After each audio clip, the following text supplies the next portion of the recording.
un placer estar aquí con ustedes mostrándole todo lo que hemos trabajado y todo lo que hemos construido para el bienestar no solo de, pues, de nuestros consultorios, de nuestros pacientes y de todo el equipo de trabajo. Entonces, como nombre a esta charla, le damos bioseguridad y protocolos de atención en ortodoncia en épocas de SARS-CoV-2. Como dijo el doctor Fayad, David Mauricio Acosta y yo fuimos junto a un gran grupo de trabajo, que ya los voy a nombrar uno a uno, constituido por el doctor Juan Fernando Aristizábal, el doctor Carlos Villegas, doctor Diego Rey, doctor Jaime Silva, la doctora Diana Ramírez y el doctor Iván Darío Jiménez. Hemos construido estos protocolos para poder atender a nuestros pacientes ni bien nos den la autorización, y para nosotros es un placer compartirle todo nuestro conocimiento. Nuevamente agradezco al doctor William Fayad, a todos los directores de posgrado de las universidades que pertenecen a CESCO, a los coordinadores de las seccionales y a la doctora Alina María Ríos por su colaboración. Sí, es que está básicamente entrecortado. Es, comentarles que esta es la segunda charla que damos. En esta ocasión pues estamos enfocados en llevar este conocimiento, estas recomendaciones a... ¿Alguien rayó la pantalla? En llevar este conocimiento de estas recomendaciones a las personas que día a día están en contacto con nuestros pacientes, además pues obviamente los profesionales, también a nuestro equipo auxiliar, que son las personas que prácticamente están en el frente. Este protocolo ha sido construido pues con consideraciones de expertos en bioseguridad, tiene la evidencia científica que hasta el momento disponemos. Sabemos que la situación actual que se presenta con este coronavirus es algo nuevo y pues nosotros hemos tratado de recabar la mayor información que hemos encontrado, que por supuesto es bastante reciente.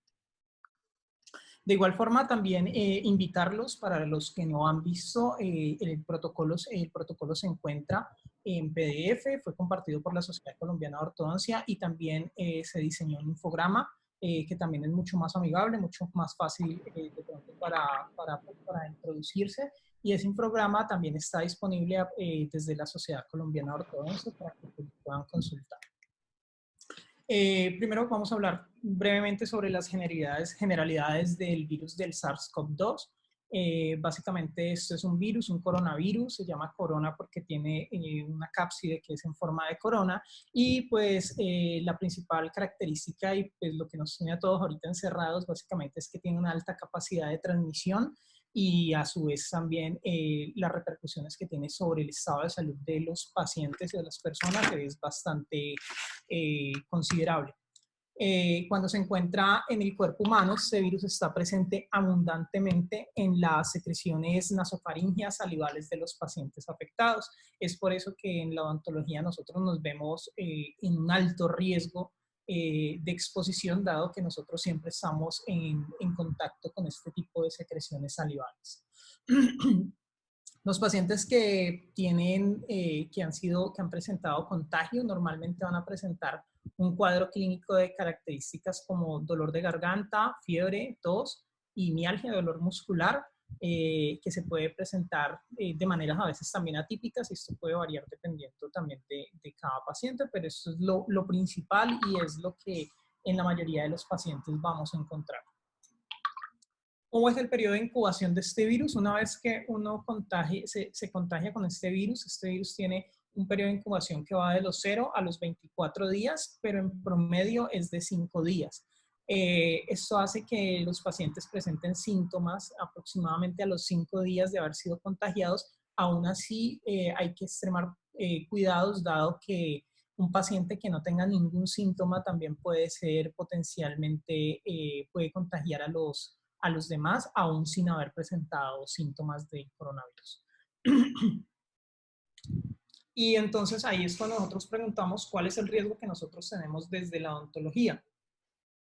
Entonces, como les decía, este virus, al ser un virus que está abundantemente presente en las secreciones salivales, es un virus que tiene un grado alto de contagio para la práctica odontológica, sobre todo cuando se generan aerosoles.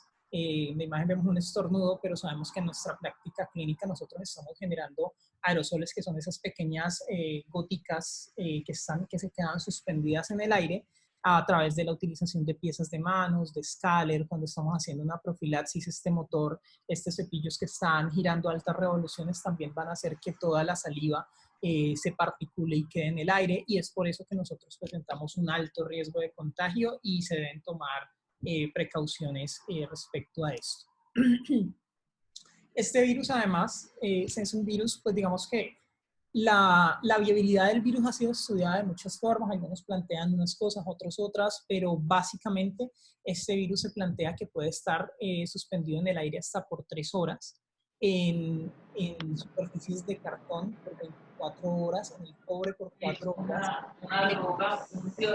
por 3 días, y en el plástico puede estar presente hasta por 3 días. Es por eso que nosotros debemos extremar toda la parte de desinfección, porque no es un virus que se inactive, o sea, no es un virus que al momento de salir del organismo quede inactivado, no, el virus queda activo en las superficies y por eso debemos tener especial cuidado con esto. Entonces, ¿cómo vamos a realizar nosotros estas desinfecciones? Nosotros para la desinfección tenemos una serie de agentes desinfectantes que podemos emplear, como son los amonios cuaternarios, como son los jabones enzimáticos para el manejo del instrumental, y además, por supuesto, el hipoclorito de sodio, que ha sido demostrado que presenta una alta capacidad para la inactivación de ese virus. Por supuesto, este hipoclorito de sodio nosotros tenemos que hacer unas preparaciones, unas diluciones para garantizar su efectividad, porque por lo general este hipoclorito en los productos comerciales vienen en altas concentraciones. Entonces nosotros vamos a encontrar que en presentaciones vamos a encontrar el hipoclorito al 3.5%, al 5.25%, o algunas presentaciones industriales van a ir del 13 al 15%. La idea es que en este momento se está recomendando hacer desinfección con una concentración de 5.000 partes por millón, que va a ser equivalente al 0,5% de la concentración. Entonces nosotros vamos a tener que diluir ese hipoclorito en agua para poder lograr estas concentraciones. Esta es una ecuación donde nosotros podemos, digamos que en la ecuación que lo que vemos ahí dice MI, que van a ser los mililitros de hipoclorito necesarios, que es, por así decirlo, la incógnita que vamos a despejar, va a ser igual al volumen de la solución a preparar. Es decir, si yo quiero preparar 10 litros de esta solución, por la concentración que yo deseo preparar en partes por millón, que en este caso nosotros estamos recomendando 5.000 partes por millón, sobre el porcentaje del ingrediente, que si yo utilizo un hipoclorito pues normal sería 5.25%, y esto lo vamos a multiplicar por 10, que va a ser la constante. Entonces, esto nos va a dar a nosotros los mililitros de hipoclorito que vamos a necesitar para la cantidad de solución que queremos preparar. Aún así, esta ecuación, digamos que cuando la estamos mirando, que es como la principal, es un poco compleja para uno hacerla. Entonces, también hicimos esta que es un poco más sencilla, en donde vamos a utilizar simplemente medidas. Es decir, yo tengo una medida, puede ser un vaso, puede ser un recipiente, y esa va a ser mi medida estándar. Entonces, en este caso, por ejemplo, yo voy a determinar para cuántas medidas de agua van a ser necesarias para una medida de hipoclorito. Entonces, por ejemplo, yo tomo mi vaso y mi vaso lo lleno de hipoclorito, lo coloco en el recipiente donde voy a mezclar. Y para yo saber cuántas medidas de agua voy a necesitar para que esto me quede con la concentración, voy a hacer una simple división donde voy a coger el porcentaje de la concentración del hipoclorito sobre el porcentaje deseado de la solución. Entonces, por ejemplo, yo tomo un hipoclorito del 5.25, que por ejemplo son las marcas como Cloros o Blancos, va a ser una medida de agua va a ser igual a 5.25 dividido 0,5, que es el porcentaje de hipoclorito que recomendamos. Entonces, esto me va a decir a mí que para una medida, para una medida de hipoclorito voy a necesitar 10.5 medidas de agua. Es una ecuación simple, uno simplemente mira la concentración de hipoclorito de nuestro producto y así sacamos el porcentaje. Lo normal es que estos hipocloritos vienen al 5.5, al 6%, estamos hablando de una relación de 1 a 10 o de 1 a 11, pero nuevamente les digo, verifiquemos qué producto tenemos en nuestros consultorios para así determinar cuál es la medida exacta. Una recomendación también, el hipoclorito tiene un alto poder corrosivo, entonces por favor evitemos prepararlos en recipientes metálicos, evitemos desinfección de superficies metálicas con hipoclorito, y también evitemos utilizarlo en cosas que estén en contacto con el paciente porque los vapores del hipoclorito son tóxicos. Entonces, por ejemplo, evitar utilizarlo en cosas que estén en contacto con el paciente, básicamente para pisos o para algunas superficies que no sean metálicas. Sí. Acá tenemos algunos de los principales desinfectantes. Tenemos el etanol, que es el alcohol, el propanolol, que también es un tipo de alcohol, el cloruro de benzalcoldino, el glutaraldehído también lo podemos utilizar, pero de igual forma el glutaraldehído genera también vapores que pueden afectar a los pacientes, el peróxido de hidrógeno o los clorados, como ya vimos en este caso del hipoclorito. Importantísimo para este tipo de procedimientos es que tengamos en cuenta la higienización de manos. Normalmente la vía que este virus toma para llegar a nosotros es a través de nuestras manos, porque normalmente, o sea, el ingreso del coronavirus al cuerpo humano se da principalmente por los ojos o por la boca. Y uno normalmente no está colocando ni la boca ni los ojos contra las superficies, pero sí las manos. Entonces, cuando yo toco una superficie y según estudios uno se puede llevar la mano a la cara casi 25 veces por hora, cada hora. Entonces, nosotros en este momento estamos llevando el virus a la cara, a los ojos, a la boca, y es por eso que nosotros tenemos que tener una adecuada higienización de manos. En higienización de manos, lo importante, la OMS recomienda los 5 momentos. Son 2 antes y 3 después. Antes de tocar al paciente o antes de realizar una tarea limpia.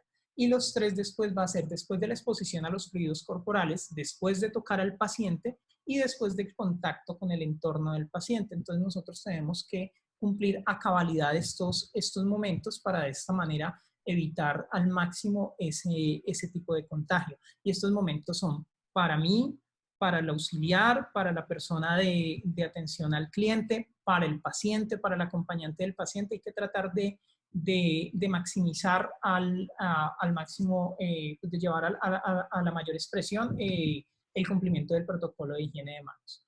¿Cómo nos hacemos la higienización de manos? Pues fácil, nosotros no la podemos hacer con alcohol glicerinado o la podemos hacer con jabón. La higienización con jabón va a tener una duración de 40 a 60 segundos y se tiene que hacer con agua y con jabón. Y la higienización con alcohol glicerinado va a tener una duración de 20 a 30 segundos. Es importante saber que el alcohol funciona muy bien, pero nosotros no podemos reemplazar el lavado de manos con agua y con jabón por el alcohol, porque si nosotros tenemos las manos sucias, el alcohol ya no nos va a hacer efecto. Y nosotros nos vamos a dar cuenta de eso porque al momento de aplicarnos el alcohol, vamos a ver cómo se nos van a formar unas pequeñas bolitas negras, como el mugre se va a quedar en las manos. Y esto es un indicativo de que nosotros nos tenemos que hacer el lavado con agua y con jabón. El lavado con agua y con jabón y con la higienización con alcohol siempre se tiene que hacer sin anillos, sin pulseras, sin nada en la mano. Tratar de tener las uñas cortas y seguir los pasos de la higienización de manos, en los cuales nosotros primero vamos a frotar palma con palma, luego vamos a frotar palma con dorso, intervertical, luego vamos a hacer una especie de candado, luego vamos a abrazar el pulgar, posteriormente vamos a limpiar los nudillos de las manos, o sea, las puntas de los dedos contra la palma, y finalmente vamos a hacer el lavado. El uso del alcohol glicerinado se recomienda en una concentración del 60 al 70% para que sea efectivo. De igual forma, cuando utilicemos también alcohol para la superficie, la recomendación del alcohol también es unas concentraciones superiores al 70% para que sea efectivo. Ahora vamos a hablar un poco de los elementos de protección personal o los EPPs, que son los que nosotros tenemos que tener y utilizar en nuestra atención dentro de nuestra consulta. Lo primero y lo más sencillo que uno creyera es la forma en la cual nosotros nos tenemos que poner el tapabocas. Uno diría, bueno, eso es muy fácil cómo se coloca el tapabocas, pero pues como vemos en la imagen, no todo el mundo lo tiene claro y a veces no nos lo colocamos de la manera adecuada. Tal vez no nos lo pongamos como el señor del tapabocas, pero sí tenemos que tener en cuenta que el tapabocas tiene dos lados. Tiene una parte externa y una parte interna. Por lo general, la parte externa es la parte más oscura de estos tapabocas, que son pues, los que vienen con filtro. Entonces, antes de ponerme el tapabocas, las manos limpias, haberme hecho una higienización de manos. La cara oscura va a ir hacia la parte de afuera. Y nosotros vamos a ver que estos tapabocas van a tener unos pliegues, como unos bolsillitos. Hacia la parte de afuera, esos bolsillos tienen que ir hacia abajo, porque si esos bolsillos van hacia arriba, esos bolsillos van a quedar acumulando, por así decirlo, desechos del ambiente en los bolsillos. Y en la parte de adentro, los bolsillos sí tienen que ir hacia arriba para que cualquier secreción de nosotros quede atrapada ahí. Se tiene que ajustar muy bien el tapabocas a la nariz, porque si no lo ajustamos bien, pues no estamos logrando un adecuado selle y a su vez, pues los pacientes, los que tenemos gafas, se nos van a empañar muchísimo las gafas y no vamos a poder ver bien. Y por supuesto, ajustarlo muy bien con el elástico detrás de las orejas, si es de amarrar, amarrarlo adecuadamente y que quede estable. Cuando utilicemos tapabocas de alta eficiencia, tipo tapaboca N95, N98, cualquier tipo de estos tapabocas, nuevamente, hacer el lavado de manos, vamos a colocar la mascarilla cubriendo muy bien la boca y la nariz, vamos a pasar los elásticos por detrás de la cabeza o detrás de las orejas, dependiendo del diseño, y lo más importante cuando nosotros estemos utilizando el tapabocas es que una vez que yo me coloco el tapabocas, yo ya no lo puedo manipular. Si yo necesito acomodarme el tapabocas, yo tengo que higienizarme adecuadamente las manos para podérmelo bajar o acomodar, porque si no, no estoy haciendo nada, estoy contaminando nuevamente el tapabocas y estoy contaminando mi cara. Entonces, evitar estar manipulándolo adecuadamente. Y siempre, o sea, el tapabocas siempre tiene que ir cubriendo muy bien boca y nariz, no esos tapabocas que, no porque se llama tapabocas no cubre la nariz, no, cubre todo, y no tapabocas en el mentón, no tapabocas aquí abajo. Los elementos de protección personal también tienen un orden para que nosotros no los coloquemos. Entonces, para colocárnoslos, lo primero que nos vamos a colocar va a ser la bata, luego nos vamos a colocar el gorro, posteriormente nos vamos a poner el tapabocas o la protección respiratoria, luego nos vamos a colocar la protección visual, que en este caso nosotros estamos aconsejando que utilicemos una careta. Esta careta tiene que ser idealmente lo que cubra la mayor parte de la cara, lo más que se pueda, y posteriormente nos vamos a colocar los guantes. Al momento de retirar, no va a ser en el mismo orden. Nosotros primero nos vamos a quitar los guantes, luego el gorro, luego la protección visual, luego la bata y por último nos vamos a quitar el tapabocas. Listo. Entonces vamos a hablar ahora de las indicaciones o las consideraciones especiales que tenemos que tener para antes de iniciar nuevamente la atención en el consultorio. Lo primero es definir una fecha de apertura, informarla adecuadamente a nuestros pacientes a partir de qué momento vamos a realizar la apertura, informar también qué tipo de atenciones vamos a brindar y cómo se van a programar las citas. Adoptar un protocolo de atención y elaborar un consentimiento informado, esto es importantísimo.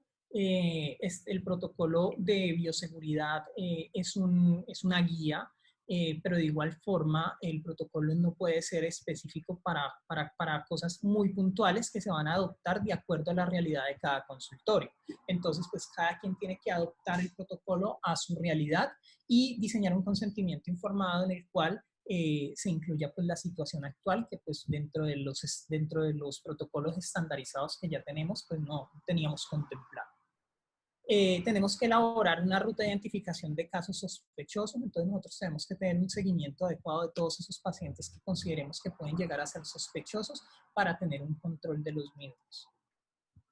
Tenemos que reportar adecuadamente los accidentes de trabajo y de enfermedad laboral que se puedan ver relacionados con este SARS-CoV-2, porque ya fue incluido como dentro de las ARLs, ahora tienen una normatividad específica para hacer seguimiento a eso, por eso es importante realizar el reporte de estos accidentes. Se tiene que Antes que todo, revisar que tengamos todos los elementos de protección personal disponible y los materiales de desinfección para saber si podemos garantizar una atención segura. Y, por supuesto, agendar un mantenimiento de los equipos biomédicos y de la calidad de esterilización del autoclave nuevamente para garantizar que todo esto estén funcionando adecuadamente y que pues, no lleguemos a tener algún tipo de alteración en esto que nos pueda afectar. Se tienen que hacer las adecuaciones locativas a las cuales haya lugar, porque pues si bien sabemos ahorita tenemos que tratar de mantener unos espacios, entonces unas distancias entre los pacientes, sobre todo cuando tenemos unidades, cuando hay muchas unidades en un solo sitio, tratar de identificar cómo se van a hacer esas adecuaciones y hacerlas. De las salas de espera tenemos que retirar todo lo que nos sobre. Si bien nosotros ya vimos nosotros cómo este virus puede mantenerse en el cartón, en el plástico, entonces tratar de que las salas estén lo más limpias posibles, tratar de quitar revisteros, decoraciones, comida, estaciones de café, juguetes, porque esto nos puede funcionar como acumulación del virus y además cuando retiramos esto es mucho más fácil la desinfección de todo. En la sala de espera tratar de espaciar las sillas, tratar de que las sillas estén separadas y si tenemos de pronto sillas tándem o estas sillas que vienen pegadas, tratar de no sentar a las personas una al lado de la otra, sino que estén espaciadas. De igual forma, más adelante lo vamos a ver, tenemos que tratar de que el transitar del paciente por el consultorio sea lo más rápido posible, tratar de que no se quede mucho tiempo en la sala de espera, que el tratamiento sea efectivo y que al momento que termine salga lo más rápido posible. Siempre tenemos que estar haciendo limpieza y desinfección de superficies y antes de abrir el consultorio muy bien, hacer una desinfección, prácticamente una desinfección terminal, limpiar las gavetas, limpiar todas las superficies completamente. Sí, esto es importante, hay que garantizar un ambiente ventilado. Cuando nos referimos a ventilado no es de colocar un ventilador, eso está totalmente prohibido, es mantener las ventanas abiertas lo mejor posible, mantener las puertas abiertas la mayor parte del tiempo, para de esta manera garantizar un ambiente ventilado y que no si digamos que tenemos presencia de algún patógeno en el aire, no nos recircule dentro de la habitación o dentro de la estancia.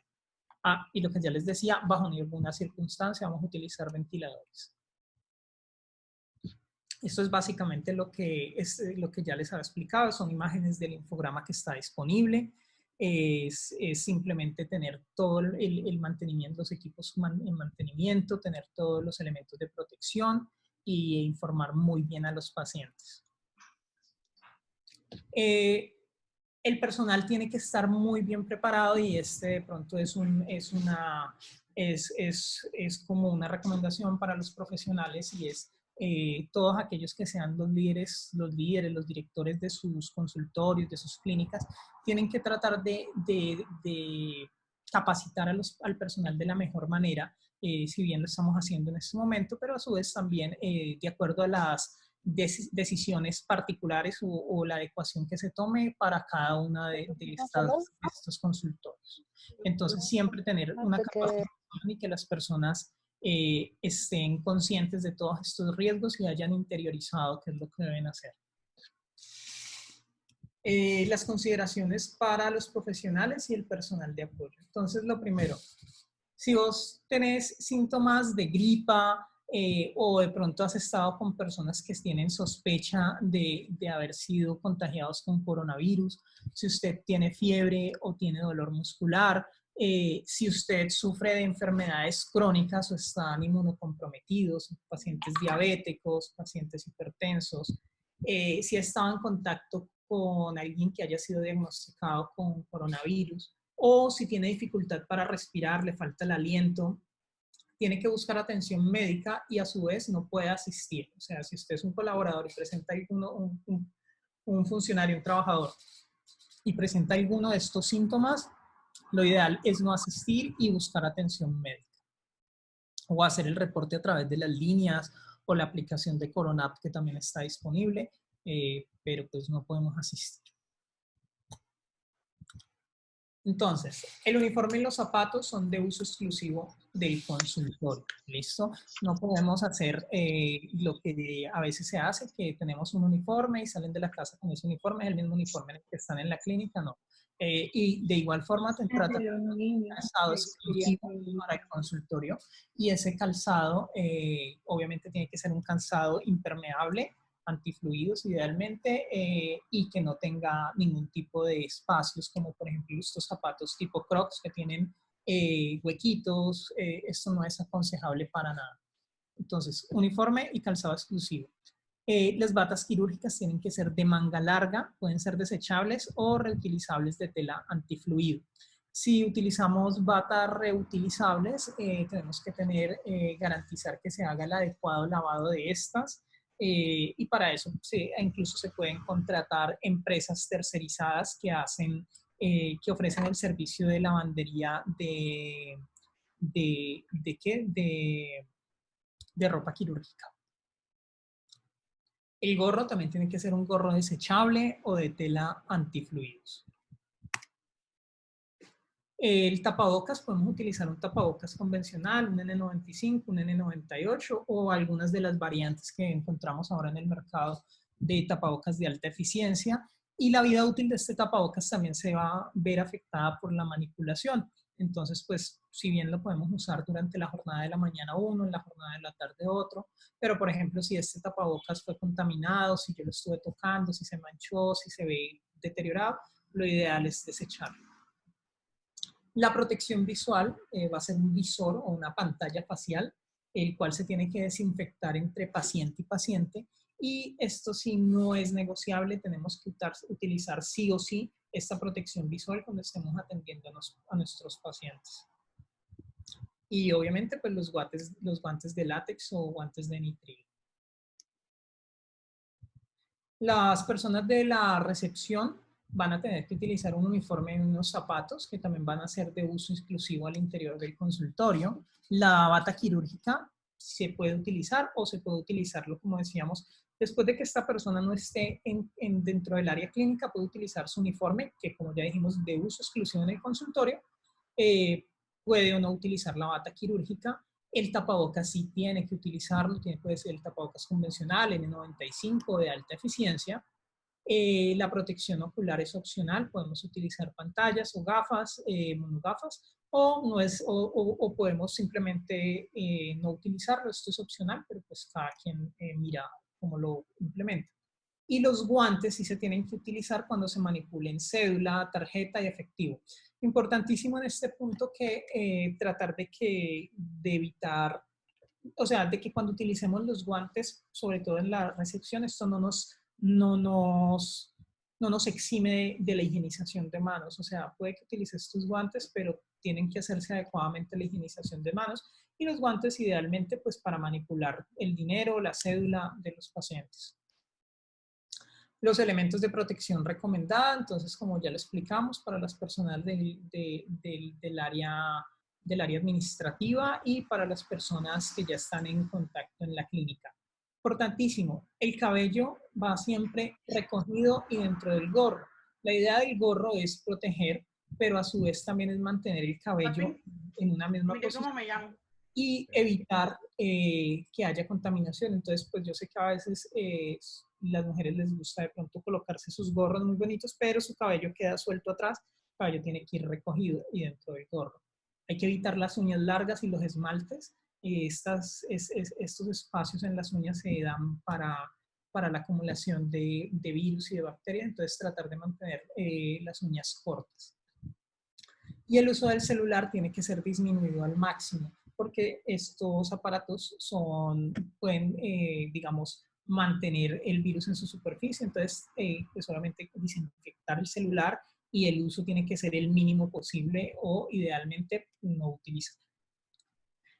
Bueno, ahora vamos a ver un poco del ciclo de atención del paciente y es cómo vamos a atender a nuestro paciente una vez, o sea, desde el momento de la asignación de cita hasta que entra y se atiende.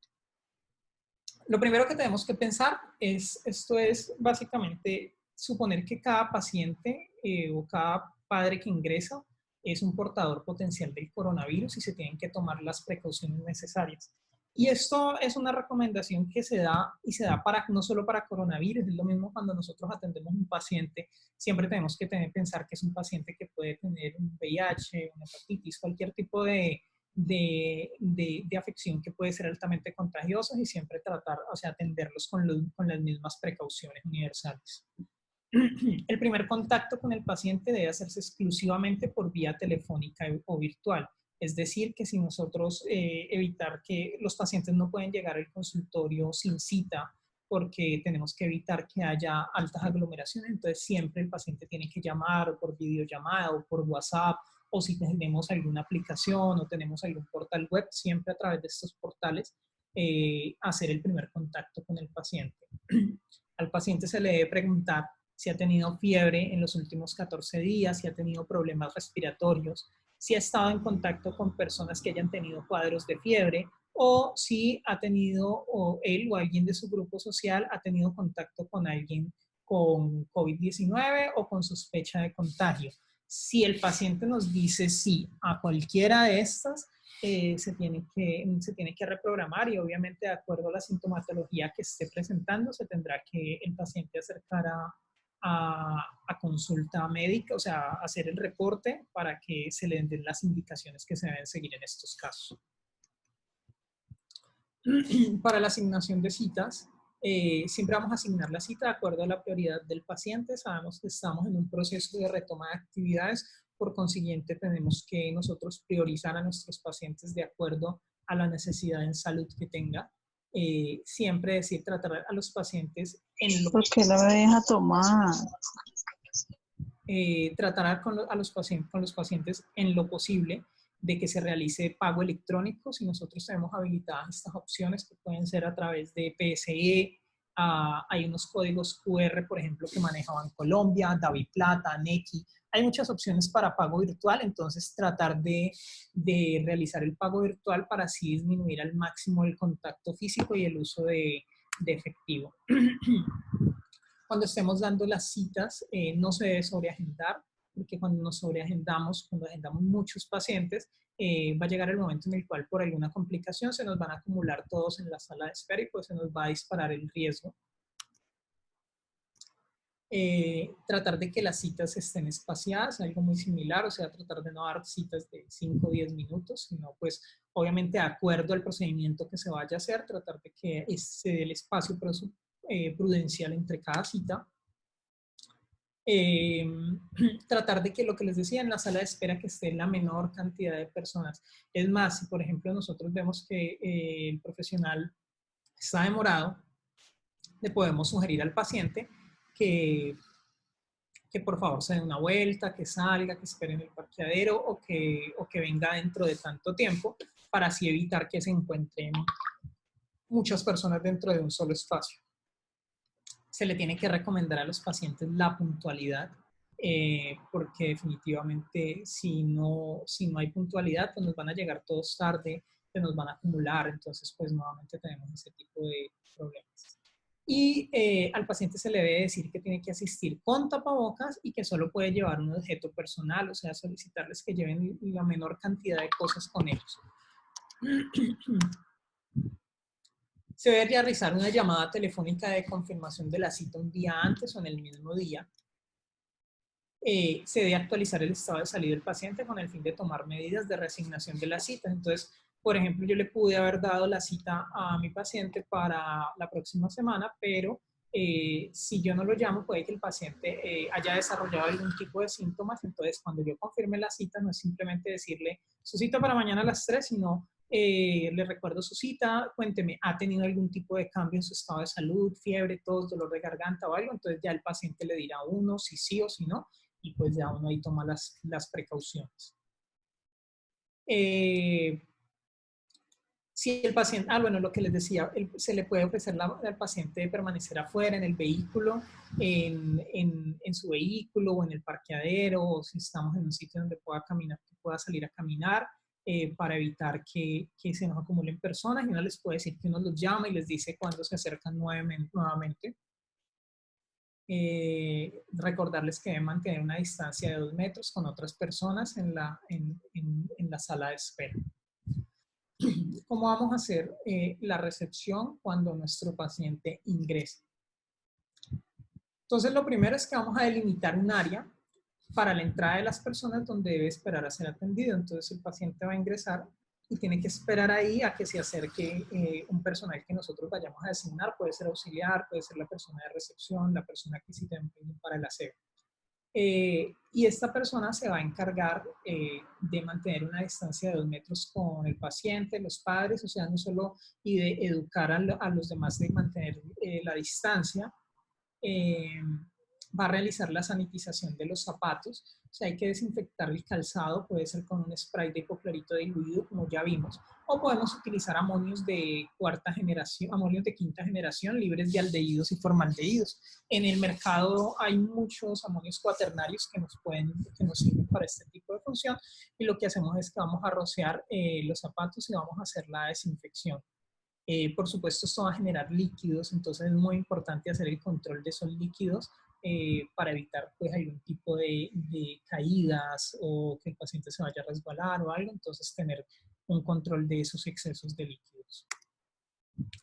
Se le debe hacer higienización de manos al paciente con alcohol o con agua y con jabón, y no solamente el paciente, sino si viene con un acompañante, lo tiene que hacer también.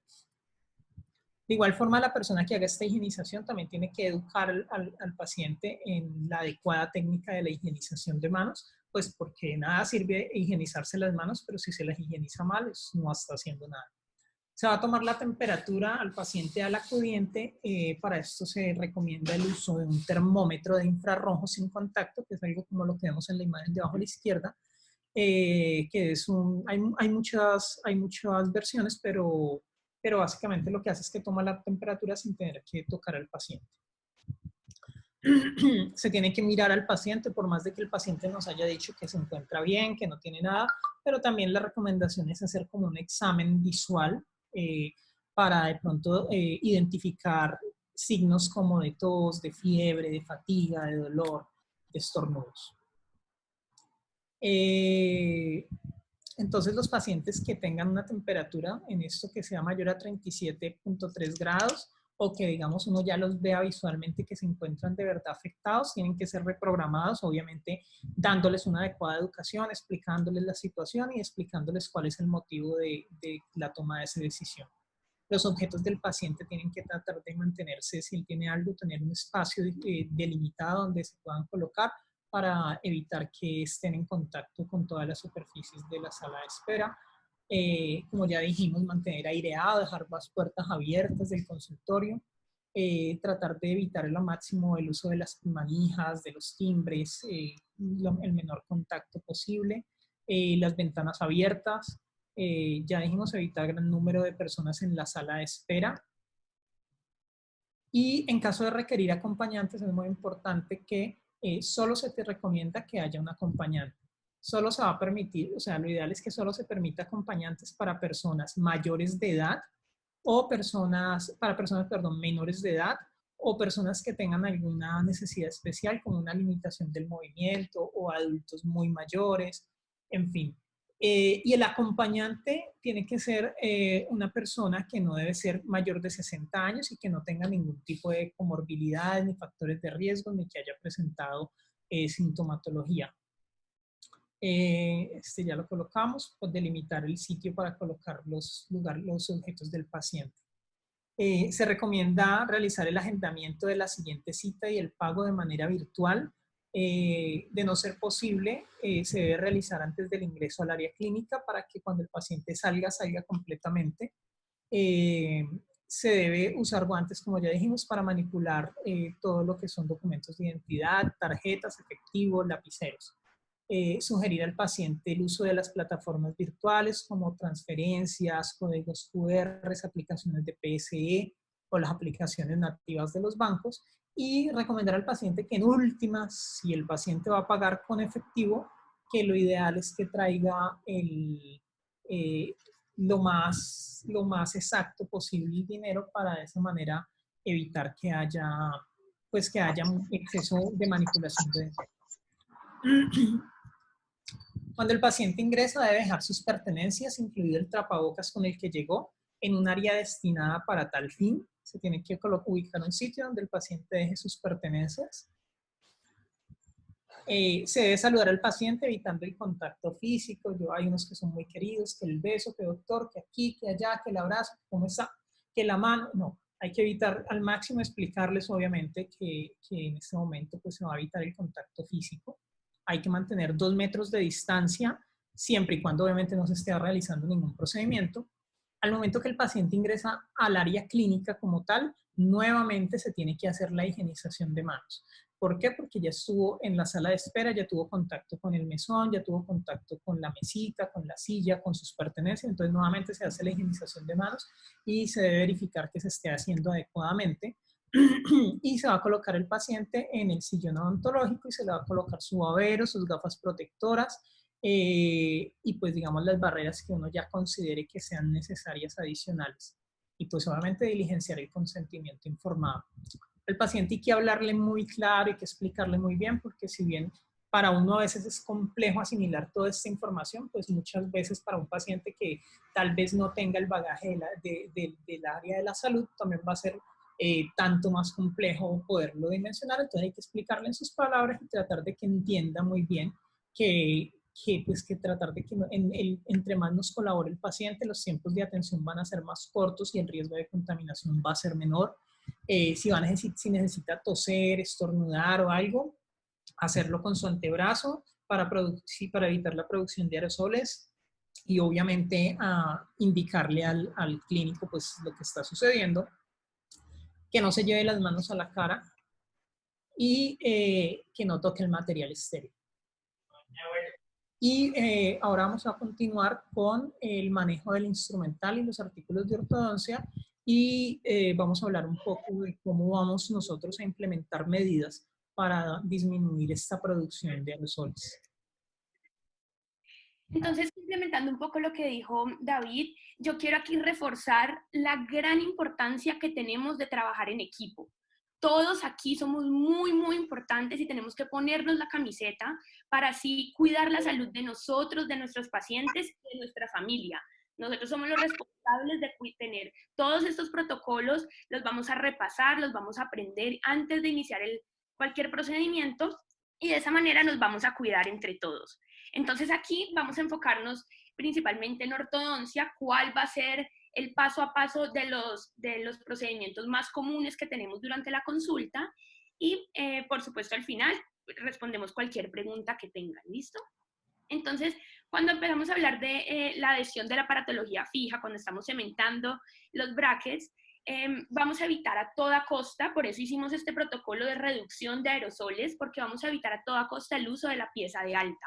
Sabemos que esto es un dispositivo que al tener contacto con la boca del paciente puede generar aerosoles y nos puede contaminar el ambiente y los elementos que tengamos puestos. Por eso, nosotros como en nuestra consulta vamos a evitar utilizarla y en el caso de la adhesión de la aparatología vamos a hacer la profilaxis con bicarbonato, evitar usar la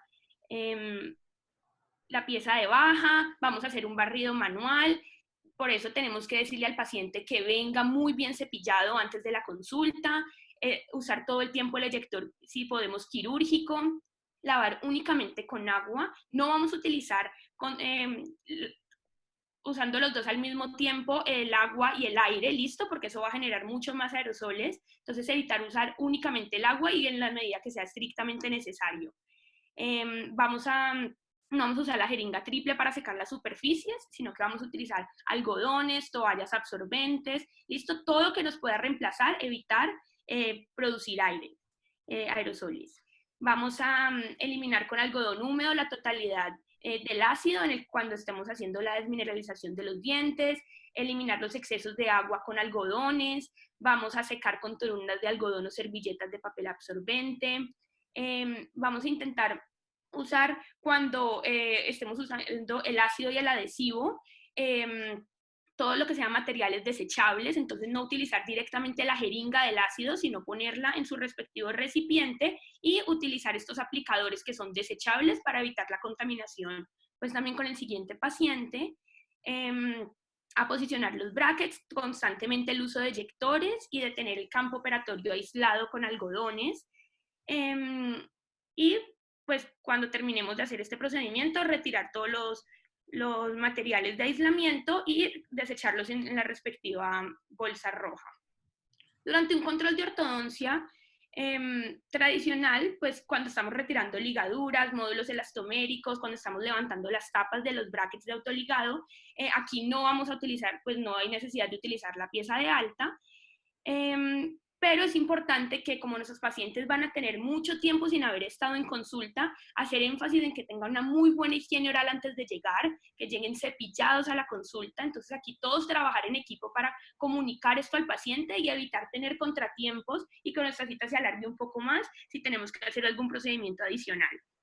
Algo importante es que todas las activaciones y las primeras citas que vayan a tener después de la cuarentena va a ser más que todo para estabilizar los aparatos en boca y proveer elementos como elásticos o elementos que se le hayan terminado al paciente, ¿listo? Entonces, básicamente nos vamos a enfocar en estabilizar al paciente más que en hacer alguna activación importante. Cuando estamos elaborando los topes de resina o los biturbos, vamos a seguir los mismos protocolos de adhesión que habíamos hecho con los brackets. Entonces, con el paciente que venga con una adecuada higiene oral, evitar la pieza de baja para hacer la profilaxis, se va a hacer un barrido manual. Todo el tiempo usar el eyector, si tenemos el eyector quirúrgico muchísimo mejor. Lavar solo con agua, no utilizar el aire para secar, sino utilizar algodones, toallas absorbentes, etc. Utilizar elementos desechables, el adhesivo y el ácido en un recipiente para no utilizar la jeringa, listo, todos los mismos protocolos que utilizamos en la adhesión de los brackets. Y es muy importante aquí ver dónde estamos poniendo estos desechos. Cuando retiramos los algodones mojados de la boca del paciente, inmediatamente ponerlos en la caneca correspondiente.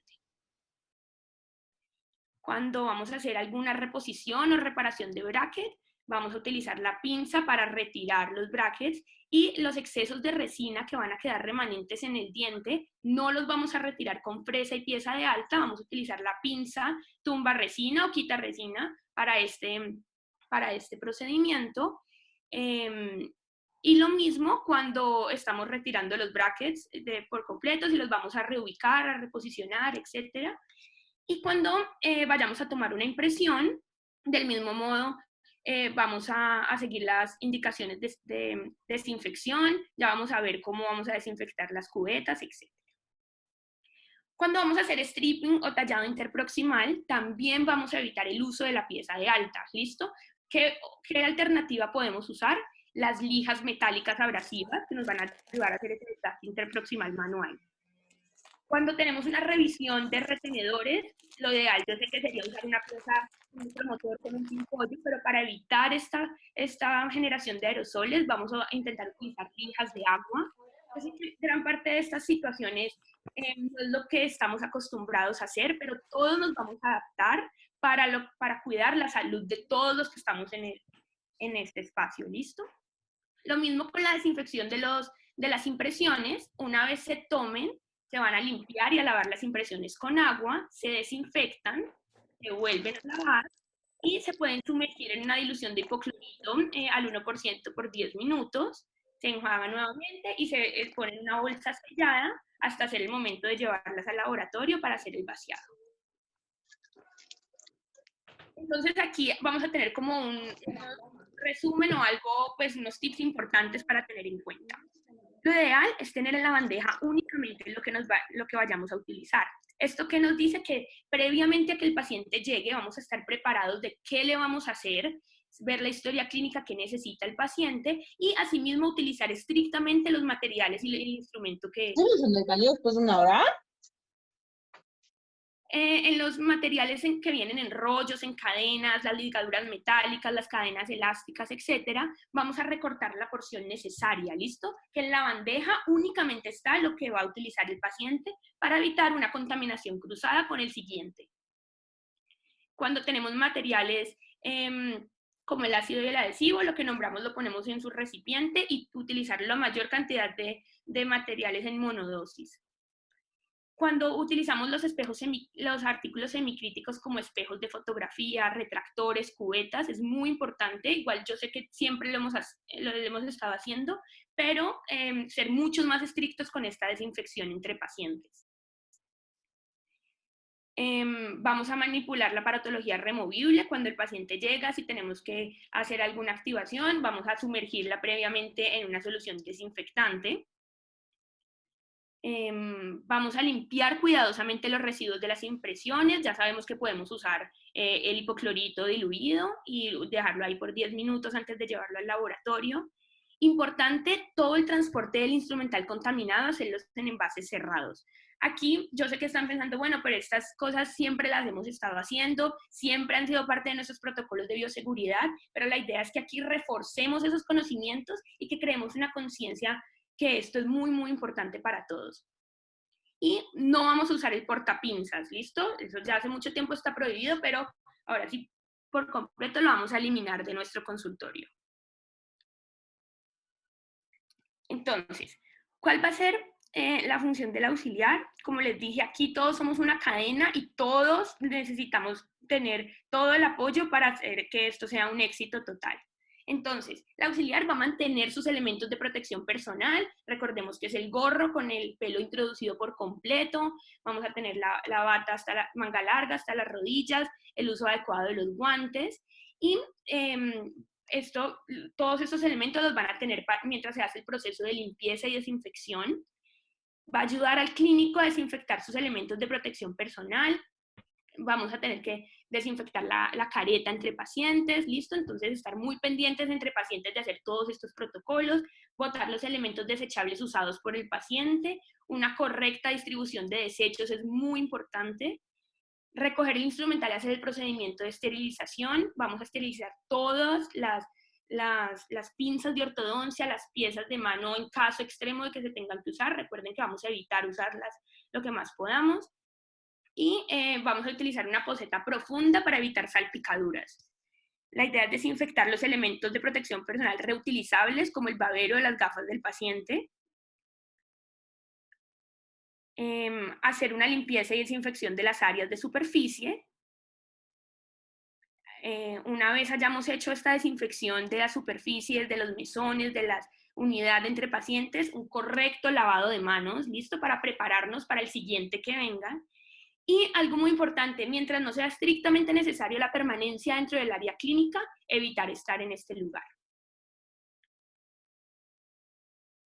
Una vez se termine la consulta, que se recoja todo el instrumental y se desechen pues, los residuos en su correspondiente bolsa, se van a limpiar las superficies clínicas, las cámaras, los teclados, el mouse después de cada paciente. Se van a esterilizar las piezas de mano, el instrumental igualmente después de cada atención. Se va a desinfectar la unidad. Y se va a hacer la higienización de las manos por parte del personal de salud y del paciente. Una vez termine, entonces el paciente debe tomar las pertenencias. Recuerden que estas pues, van a estar ubicadas en el lugar donde previamente se asignó. La cita se propone pues, que se haga de manera virtual para evitar toda esta comunicación pues, que se puede hacer a través de WhatsApp, etcétera, para evitar pues, más contagio. Y el paciente debe salir del consultorio apenas termine la atención, evitar quedarse ahí, evitar hablar de más, como lo había dicho David antes. Entonces, miren, acá tenemos un resumen, este es parte del infograma que también ha mandado la sociedad, entonces es básicamente pues el paso a paso de que vamos a retirar los elementos de protección personal, se desechan una vez hemos terminado la consulta en la caneca correspondiente, un lavado de manos estricto siempre en los 5 momentos que nombró David y pues cuando terminemos también nuestra consulta, se evoluciona al paciente. Una sugerencia acá es que se registre que se hizo un adecuado protocolo de bioseguridad y que se cumplieron todas las normas establecidas durante la atención del paciente. Se lava las manos y es importante que el auxiliar se mantenga sus elementos mientras realiza pues, la limpieza y ya al final sí se los retira y se lava las manos. Entonces miren acá, ¿con qué podemos hacer la desinfección? En el caso de la limpieza de los pisos, de los mesones y de la superficie se puede hacer con agua jabonosa y también con hipoclorito diluido, como en la fórmula pues, que mostramos al principio de la presentación. La desinfección de la unidad, de la testera, del apoyamanos, de las escupideras y de la lámpara se puede hacer con amonios cuaternarios o con alcohol al 70%. Importante limpiar cámaras, teclados, mouse después de cada paciente, ser muy estrictos con esto. Y la idea es ventilar el consultorio, pero recuerden que bajo ninguna circunstancia vamos a utilizar ventiladores. ¿Listo? Cuando hablamos de ventilar, estamos hablando de abrir puertas, ventanas y ahí pues evitar, o sea, procurar que haya un flujo de aire. Algo importante, sabemos que muchos consultorios o incluso cuando vamos a algún lugar a almorzar, es importante quitarse todos los elementos de protección personal antes de entrar, ¿listo? Bajo ninguna circunstancia vamos a llevar estos elementos al lugar donde vamos a descansar o donde vamos a comer. Vamos a hacer un lavado estricto de manos por 40 segundos antes del almuerzo. Lavar bien todos los platos con agua y con jabón. Limpiar las áreas antes y después del almuerzo. Importante mantener esa distancia social entre nuestros compañeros y evitar compartir comidas, ¿listo? Evitar compartir cubiertos, vasos, etc. Una vez termine toda la atención al final del día, entonces se hace una limpieza y desinfección profunda del consultorio, se eliminan todos los elementos de protección personal desechables, se desinfectan los que son reutilizables y, importante, una vez ya terminemos, que nos hayamos retirado todo, un correcto lavado de manos, vamos a cambiarnos con la ropa con la que llegamos al consultorio, ¿listo? Esto aplica para todo el equipo de trabajo. Entonces recuerden que vamos a tener nuevamente nuestra ropa con la que llegamos, nuestros zapatos, para evitar pues contaminar y llevar a la casa todo esto, pues si algo quedó contaminado, ¿listo? Muy importante, y esto es una forma de proteger a nuestras familias. Aquí hicimos un paso a paso para el paciente. Esta pues, presentación la vimos enfocada en qué debemos hacer los odontólogos, los ortodoncistas y los auxiliares. Entonces aquí vamos a ver qué le tenemos que decir al paciente. Recuerden la importancia de un trabajo donde todos aportemos.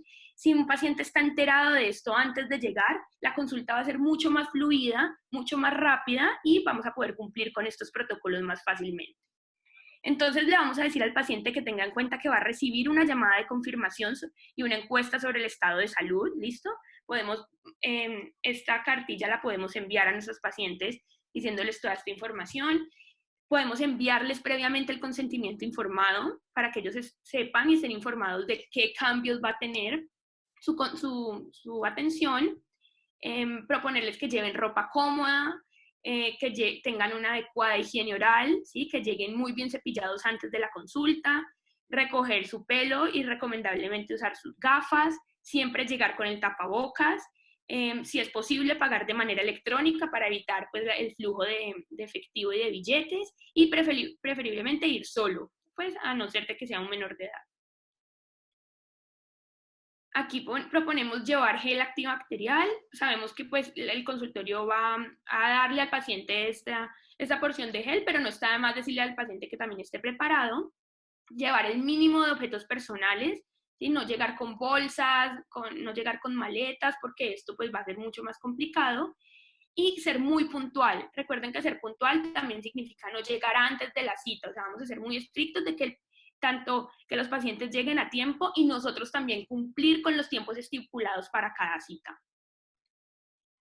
Esta parte ya se puede adaptar cada uno según pues, la infraestructura de su consultorio, pero la idea es que el paciente se anuncie antes de entrar para tener un control y que evitar la aglomeración de pacientes en la sala de espera. Y se propone, por ejemplo, permanecer en el parqueadero o permanecer afuera antes de ingresar al consultorio, pues con previo aviso. Y según si necesitan usar ascensores, entonces hacerle la sugerencia de que evite tocar las paredes y los botones con las manos, que usen el codo y siempre seguir las indicaciones que les vaya dando el personal de recepción. Que siga las indicaciones y las preguntas que le haga la persona en la recepción, que tenga una distancia personal prudente. Recordemos que aquí llegamos a saludar, a abrazar, no nos vamos a ver desde hace mucho tiempo, entonces es muy importante decirle al paciente, sin ser groseros, que no los vamos a poder abrazar, no los vamos a poder saludar, ¿listo? Pero que así todo vamos a brindarles toda la mejor atención posible. Le vamos a decir que le vamos a limpiar bien los zapatos, que se va a limpiar sus manos con antibacterial, que le van a tomar la temperatura y que se quede en el sillón asignado mientras entra a la atención clínica, que guarde sus objetos personales en una bolsa desechable y que espere el llamado para ser atendido. Importante entonces tener muy establecido en el consultorio dónde se va a proporcionar el espacio para poner estos elementos del paciente. Si el paciente, en algunos consultorios se va a firmar virtualmente el consentimiento, pero en caso de no ser así, es el momento de que el paciente llegue y lo firme en la recepción. Entonces ahí tenemos cuidado con el lapicero, lo desinfectamos después de cada paciente, el personal de recepción va a tener guantes, se realiza el pago, que recuerden que ojalá sea virtual, y si es necesario se agenda la próxima cita, incluso antes de entrar, o ya se hace a manera pues de las aplicaciones.